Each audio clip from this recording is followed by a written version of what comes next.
In this video we will looking at an alt history scenario from alt-sense. What if civilization started over? What if Baikalia won the Great Baikal War? Firstly, we look to the east of Asia. In our timeline, the northern Chinese country and the Sakhalin country joined the war against the Baikal country. In this timeline, however, something different will happen. Here we see the Baikal country with the Koreans invade both of these Asian countries. The war against these countries will be quite easy for Baikal and Korea. We see the northern Chinese country becoming the priority of the Baikal and Korean country. Korea will wrap us round the coast while Baikalia will quickly advance and take the capital. Due to this, the southern Chinese country will fall. Moving back up to the Sakhalin country, we see the Baikal troops from southern China arrive and the country falls incredibly quickly. In the peace treaty, we see both countries getting split between Baikal and Korea. Korea mostly gets the coastal land while Baikal will focus on the inland. A major thing to note now is that the Baikal country will continue their religion conversion into where Pink Romania was. This will cause the Pink Romanian evil to never happen when the war breaks out. They will also do the same thing in the Arabian Peninsula.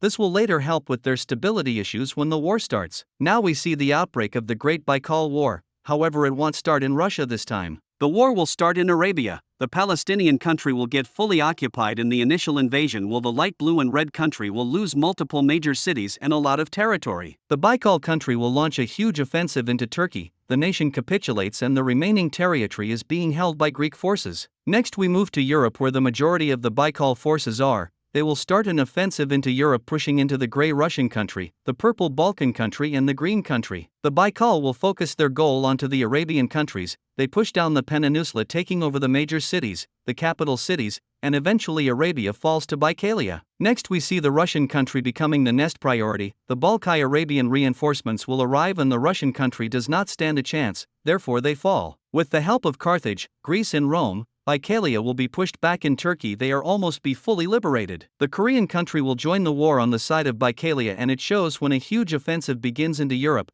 It takes a lot of LND and knocks the purple and green team fully out of the war. Baikalia will now focus in on Greece and Turkey. They will capture about half of Turkey and they start an offensive into Greece from Balkans. Now we see Baikalia doing something quite surprising. They declare war on Egypt and Pink Libya. They quickly move into Egypt as they were caught completely off guard by this, and the purple Libyans will face a small invasion. The Balkai country will make great advancements into Libya, fully capitulating the country, while most of Turkey will be invaded and Greece will start to get invaded from all sides. The Chinese country will now join this war against Baikalia. They aim to assist the Europeans in dating Baikalia influence. Due to the Chinese involvement into the war, the Baikal forces will be sent to China to hold them off, so the Greeks will be able to push back. Baikalia will also face pushback in North Africa as the pinkish African country is restored by Carthage. The arrival of Baikal troops means China is going to see huge pushback.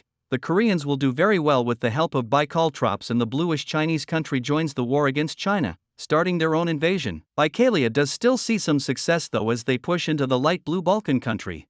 With the arrival of Baikal forces, the Chinese will get absolutely smashed on all fronts. Korea will make great advancements. Baikalia will make substantial gains, and even the blue Chinese country even make gains. Baikalia will make great advancements against this blue country. They will fully occupy it and make a small invasion into Rome. In North Africa we see Baikalia launching a pretty big offensive aiming to take Carthage out of the war. They push across North Africa and succeed in taking Carthage's capital after a long battle. Baikalia now focus on Greece. They will quickly blitz through the Turkish country, and Greece is now being invaded from all sides. Constantinople will almost fall and the Greek capital is under threat. The Baikal now pushes into Rome itself. They take multiple major cities and look like they are on track to conquer Italy. Due to the way the war is developing, the Triangle Alliance sees no point in continuing the war and each country surrenders to Baikalia. The Baikal country has gained dominance over pretty much half of Europe and in China. Now we will look at a peace treaty. First we look to China. We see Korea gets a lot of coastal land, Baikalia gets a lot of the more inland territory, with the blue Chinese country getting a similar deal. Now we look to Arabia, Africa, and Europe. In Arabia we see the full annexation of most Arabian countries, with the red country being turned into a puppet state. In Africa we see Baikalia fully annexing Egypt and Libya while taking a large portion of land from Carthage. Indiana, Europe, they fully annex all of Turkey and Greece's Asian claims. All of the Balkans are annexed into Baikalia, with Greece becoming a puppet. Also Russia gets fully annexed. That is going to do it for today's scenario. If you enjoyed this video, make sure to like and subscribe, and also check out alt-sense channel as his videos are very entertaining and fun to watch.